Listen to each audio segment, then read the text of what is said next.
এখন কিন্তু এটা প্রতিষ্ঠিত সত্য যে নারীদের বিষয়ে এই বট বাহিনী বা বটর বাহিনীও বলে অনেকে, এদের যে কমেন্টস, এরা কিভাবে ইসলামের ধারক বাহক সমর্থক হতে পারে বলেন?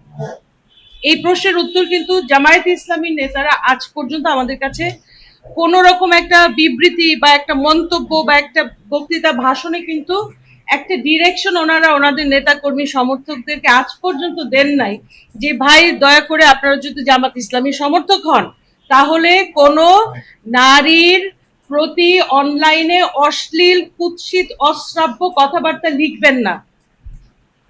এই আবেদনটা কিন্তু কয়েকবার করা হয়েছে, আপনারা একটা ডিরেকশন দেন, আমরা অফিশিয়ালি বলেছি, ভাষণে বলেন।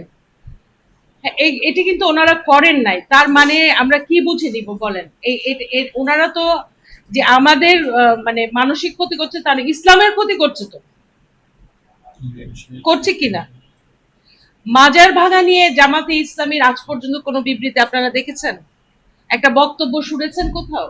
ওনাদেরকে পরিষ্কার করতে হবে যে জামায়াত ইসলামী বাংলাদেশে রাষ্ট্র ক্ষমতায় যেতে চায়, সেখানে শুধু পুরুষের জন্য যেতে চায় না, নারী পুরুষ সকল নাগরিকের জন্য যেতে চায়। নারীর প্রশ্নে ওনাদের কথা পরিষ্কার করাটা ভালো না?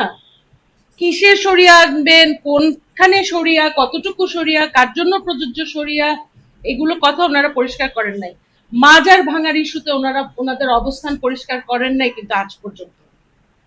মসজিদে হত্যাকাণ্ডে যে কথা বললেন তারেক ভাই, এগুলো কিন্তু মিডিয়াতে চেপে যাচ্ছে, কিন্তু আমরা যদি চাঁদাবাজিটা যদি আমরা পরিষ্কার জানতে চাই তাহলে মানে কি বলে, মসজিদে হত্যাকাণ্ড কিংবা মাজার ভাঙা কিংবা লাশ তুলে পোড়ানোর মতো বিভৎস নৃশংস ঘটনা, এই সমস্ত বিষয়ে আমরা জামাতের কাছে সুস্পষ্ট পাবলিক বক্তব্য দাবি করি। এটা এখন সময়ের দাবি।